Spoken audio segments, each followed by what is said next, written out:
अस्सलाम वालेकुम students, once again I am here with you. तो आज हम लोग पढ़ेंगे अपना थर्ड लेक्चर जो कि है हमारा living world in space and time. तो living world in space and time की अगर हम बात करें तो इसमें ये चीज़ आती है कि जब से ये प्लैनेट जो है इसका ओरिजिन हुआ है तब से किसी ख़ास जगह पर किसी स्पेसिफिक टाइम पे कोई ना कोई स्पीशीज़ जो है वहाँ पे डोमिनेट करती है। अब स्पीशीज़ जो है उनका काम ही यही है कि वो क्या करती हैं, वो ग्रो करती हैं, रिप्रोड्यूस करती हैं और इवॉल्व करती हैं। ठीक है, तो ये बेसिक फीचर हैं किसी भी स्पीशी के। अब इवॉल्व करना क्या होता है? इवॉल्व करने का मतलब ये होता है कि अपने इन्वायरमेंट के अकॉर्डिंग जो है वो जनरेशन आफ्टर जनरेशन जो है वो स्पीशीज़ के अंदर चेंजेस आती हैं। ठीक है, अगर हम इंसेस्टर्स को देखें और डिस्केंडेंट्स को देखें तो उनमें थोड़ी बहुत चेंजेस लाजमी होंगी। जैसे आप में और आपके पेरेंट्स में, किसी भी बच्चे में और उसके पेरेंट में कोई ना कोई चेंजेस जो है वो ज़रूर होती है। तो ये क्या है, ये इवॉल्व करना है। ठीक है, हर जो जनरेशन है, हर जो स्पीशी है वो अपने इन्वायरमेंट के अकॉर्डिंग जो है अपने अंदर जो है वो चेंजेस लाती है। इसको हम कहते हैं कि इवॉल्व करना। तो living world in time and space में भी यही है कि कोई भी स्पीशी जो है वो एक ख़ास वक्त में ख़ास जो है वो जगह पर जो है वो रहती है, वहाँ पर रिप्रोड्यूस करती है और इवॉल्व करती है।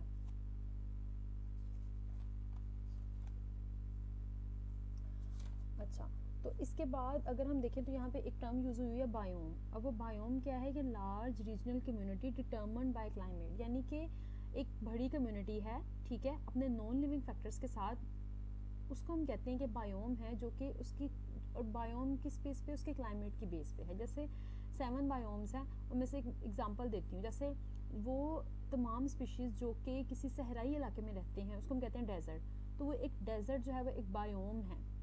ठीक है, तो किसी भी बायोम के अंदर जो है वो जो स्पीशीज़ हैं वो डिटर्मन करती हैं, जो मेजर स्पीशीज़ हैं वहाँ की, वो डिटर्मन करती हैं कि उस जगह पर फर्दर जो है नेक्स्ट फ्यूचर में जो है वो कौन सी स्पीशीज़ प्लांट्स और एनिमल्स की आएंगी। तो इन्हीं डोमिनेंट स्पीशीज़ की वजह से या जो मेजर फीचर्स है उस इन्वायरमेंट का, उसके अकॉर्डिंग उस बायोम का नाम रख दिया जाता है। जैसे अगर हम डेजर्ट की बात करें तो चूँकि डेजर्ट का मतलब क्या होता है, खाली सहरा, तो उसके नाम पर जो है चूँकि वहाँ पर रेत होती है और वहाँ पर जो शॉर्टेज ऑफ वाटर होती है, तो उसकी ये एक मेजर फीचर है उस बायोम का, तो उस इकोसिस्टम का ये मेजर फीचर है। तो उस मेजर फीचर की वजह से उसका नाम जो है ना हमने वो बायोलॉजिस्ट जो है उसको डेजर्ट बायोम रखती है।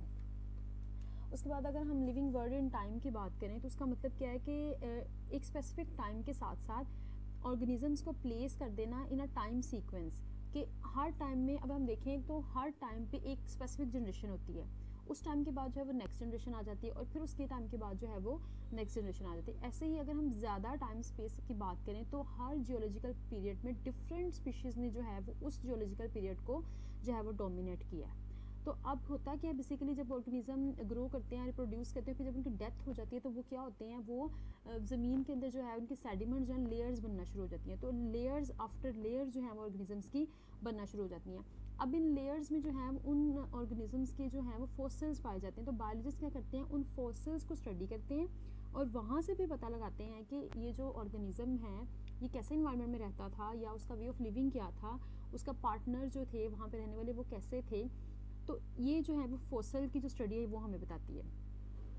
अब जो एक लेयर में रहने वाले ऑर्गेनिजम्स हैं, जो एक लेयर से जिनके फॉसिल्स मिलते हैं, उनको बायोलॉजिस्ट कहते हैं कि वो एक ही टाइम पे एक ही एरिया में रह रहे हैं। ठीक है, अगर तो उनका वे ऑफ लिविंग एक जैसा है तो वो मे बी एक ही स्पेस और एक ही टाइम शेयर कर रहे हो, लेकिन अगर एक ही लेयर में पाए जाने वाले जो फॉसिल्स हैं उनका जो बिहेवियर है वो थोड़ा सा चेंज है, तो बायोलॉजिस्ट ये कह सकते हैं या हम ये प्रिज्यूम कर सकते हैं कि वो जो ऑर्गेनिजम्स हैं वो हैं एक ही टाइम के, लेकिन वो जो एरिया है वो डिफरेंट जो है वो ऑक्यूपाई कर रहे हैं। तो ये तो हमें पता चल गया कि लेयर्स का।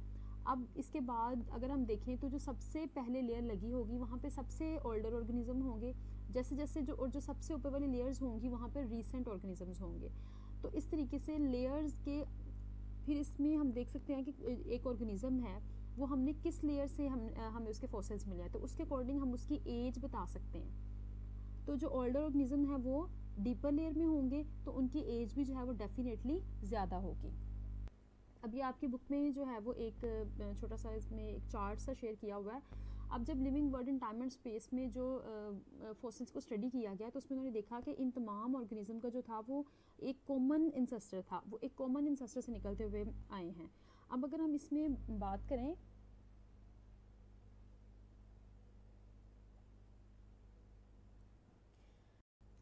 तो ये अगर हम देखें तो यहाँ पर जो है ये एक कॉमन इंसेस्टर है, इससे कुछ ऑर्गेनिज्म जो है वो इस तरफ को निकल रहे हैं और कुछ जो हैं वो इस तरफ को निकल रहे हैं, और एक लाइन जो है वो सेंटर में है जो कि प्रेजेंट कर रही है इन्वर्टिब्रेट्स को। अगर हम यहाँ पे देखें तो ये जो बिल्कुल राइट वाली साइड पे जो एक लाइन जा रही है उसमें वो मैमल्स हैं, यानी कि हम कह सकते हैं कि ये जो राइट वाली साइड है ये वर्टिब्रेट्स को प्रेजेंट कर रही है, और जो सेंटर वाली है वो इन्वर्टिब्रेट्स तक जा रही है, और जो लेफ्ट वाली है वो प्लांट्स और जो नॉन मूविंग जो ऑर्गेनिजम्स हैं उनकी तरफ जा रही है। अब अगर हम देखें तो ये जो अब अगर हम सबसे पहले हम देखेंगे सिनोज़ोइक ईरा में, उसमें हमने देखा कि यहाँ पर ये सबसे लेटेस्ट जो है वो जियोलॉजिकल पीरियड है जो कि स्टडी हुआ 70 मिलियन ईयर्स अगो। इसमें देखें ये जो जितने भी एडवांस प्लांट्स हैं, एंजियोस्पर्म फ्लावरिंग प्लांट्स वो मौजूद हैं, जिम्नोस्पर्म्स की स्पीशीज़ भी हैं, फर्न्स भी हैं, इन्वर्टिब्रेट्स भी हैं, फिश भी है, एम्फीबियंस भी हैं, रेप्टाइल्स भी हैं, बर्ड्स भी हैं और मैमल्स भी हैं। ठीक है, अब अगर हम नीचे से हम देखें तो ये जो प्रोटीरोजोइक ईरा है जो कि 2000 मिलियन ईयर्स अगो है, उसमें हम देखेंगे कि देखें यहाँ पर कोई भी एनिमल नहीं है बल्कि सिर्फ फंजाई एंड एल्गी की स्पीशी है। ठीक है, अगर हम ऊपर जाएं जो पैलियोजोइक ईरा है उसके अंदर जो है ये सब डिवीजन हुई है इन टाइम पीरियड्स की, जैसे कैम्ब्रियन जो है वो 600 मिलियन ईयर्स अगो है, ऑर्डोविसियन है, साइल्यूरियन है, डिवोनियन है, कार्बोनिफेरस है, पर्मियन है। ठीक है, तो उसमें पर्मियन जो है ये लेटेस्ट ईरा है और कैम्ब्रियन जो है ये सबसे जो ओल्डेस्ट ईरा वो है। अगर हम देखें कैम्ब्रियन में तो यहाँ पर जो है वो फंजाई एंड एल्गी ही हैं, लेकिन यहाँ पर जो है वो इन्वर्टिब्रेट्स की तरफ जो है वो ओरिजिन होना शुरू हो गया था। ऐसे ही ये फिशेस का भी जो है वो ओरिजिन होना शुरू हो गया था। तो अगर हम देखें तो ये पैलियोजोइक ईरा की अगर हम बात करें तो यहाँ पे हमने देखा कि जिम्नोस्पर्म जो है वो पैदा होना शुरू हो गए थे लेकिन डोमिनेट नहीं कर रहे थे। इस जगह पे अगर हम देखें कि डोमिनेटिंग स्पीशीज़ क्या थी तो वो थी फर्न्स, इन्वर्टिब्रेट्स में एज ऑफ ट्राइलोबाइट्स कहा जाता है। जब एज ऑफ ट्राइलोबाइट्स है तो इट मीन्स के यहाँ पर ये डोमिनेटिंग है। ऐसे ही एज ऑफ फिशेस है, ट्राइलोबाइट्स वो होते हैं जिनके 3 लेग्स जो ऑर्गेनिज्म होते हैं। एज ऑफ एम्फीबिया है, एज ऑफ रेप्टाइल्स है। अब ये जो सेंटर में उन्होंने ये ऐसे वो गोल सा किया हुआ है, तो ये इसका मतलब होता है कि यहाँ पे ये डोमिनेंट स्पीशी है। इसके बाद अगर हम चले जाएं मीजोजोइक ईरा में, इसकी भी जो है वो 3 जो है वो सब डिवीजन है, क्रिटेशियस है, जुरासिक है, ट्रायसिक है। तो इसमें हमने देखा कि जिम्नोस्पर्म्स डोमिनेट कर रहे थे, फर्न्स थे, इन्वर्टिब्रेट्स थे, फिशेस पहले ही डोमिनेट स्टार्ट हो गई थी तो वो यहाँ पे भी थी, एम्फीबियंस भी और रेप्टाइल्स। यहाँ पे हमने देखा कि ये एज ऑफ क्या है, ये एज ऑफ रेप्टाइल्स है। बर्ड्स भी जो हैं वो स्टार्ट होना शुरू हो गए थे लेकिन वो यहाँ पे डोमिनेट नहीं कर रहे। ऐसे ही मैमल जो हैं वो पैलियोजोइक में भी से ही स्टार्ट हो गए हैं लेकिन उन्होंने अभी तक डोमिनेट नहीं किया, यानी एडवांस टाइप ऑफ मैमल्स अभी तक यहाँ पे ओरिजिनेट नहीं हुए। तो ऐसे जब हम सिनोज़ोइक ईरा की तरफ जाते हैं तो यहाँ पे हमने देखा कि ये जो एज है ये एडवांस स्पीशीज़ की एज है। यहाँ पे अगर हम देखें तो एंजियोस्पर्म और फ्लावरिंग प्लांट ज़्यादा हैं और जिम्नोस्पर्म की जो न्यू स्पीशी है वो कम प्रोड्यूस हो रही है, क्योंकि जिम्नोस्पर्म पीछे वाले जो जियोलॉजिकल टाइम थे उसको वो ऑलरेडी डोमिनेट कर चुके हैं। जो सिनोज़ोइक है उसमें हमने देखा कि एंजियोस्पर्म डोमिनेट कर रहे थे, इन्वर्टिब्रेट्स थे, बर्ड्स थे और मैमल्स थे। ठीक है, तो इस तरीके से आप इसको लर्न कर सकते हैं कि जो प्रोटीरोजोइक ईरा था उसमें सिर्फ फंजाई और एल्गी थे। पैलियोजोइक में एज ऑफ ट्राइलोबाइट्स था, एज ऑफ फिशेस था, एज ऑफ एम्फीबियन था, और जो कोल फॉर्मिंग एज थे स्पोर बेयरिंग ट्रीज फर्न्स, ठीक है, वो थे स्पोर बेयरिंग ट्रीज थे। ठीक है, ferns, age of fishes, age of amphibia और एज ऑफ ट्राइलोबाइट्स, ये 3 चीज़ें जो हैं वो यहाँ पर थी। उसके बाद अगर हम मीजोजोइक में देखें तो यहाँ पर जिम्नोस्पर्म्स की कह सकते हैं, इसके साथ रेप्टाइल्स थे। और जो सीनोजोइक है उसमें जो एडवांस थे हमारे एंजियोस्पर्म, मैमल्स और बर्ड्स। और अगर हम इनको देखें तो ये एक कॉमन जो है वो लाइन से आते हुए नज़र आ रहे हैं जो कि फर्स्ट लिविंग ऑर्गेनिज्म था अबाउट 3000 मिलियन ईयर्स अगो। ठीक है, तो इसी को हम कहते हैं कि ये फाइलेटिक लाइनेज है, एक ही इंसेस्टर जो है वो डिफरेंट डिस्केंडेंट प्रोड्यूस कर रहा है।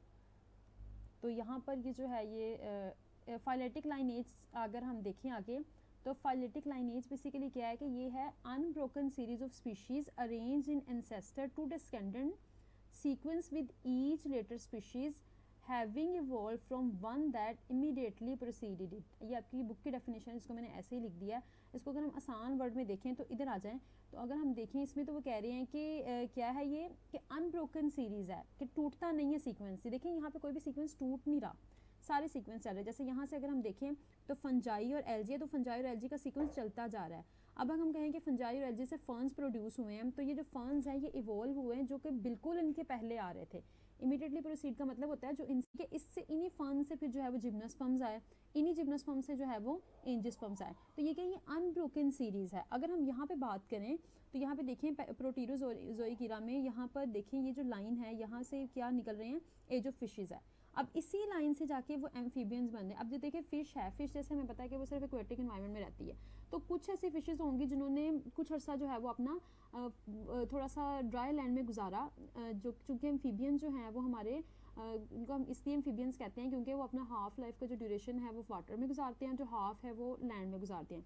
तो ये फर्स्ट ऑर्गेनिज्म थे जिन्होंने लैंड की तरफ मूव करना शुरू किया। तो हो सकता है कि फिशेज़ में से कुछ ऐसी फिशेज़ हों जिन्होंने लैंड की तरफ मूव किया और वहाँ पे वो सर्वाइव कर गए, और उनसे जो अगली नस्ल जो प्रोड्यूस हुई उनमें से वो एम्फीबियंस थे।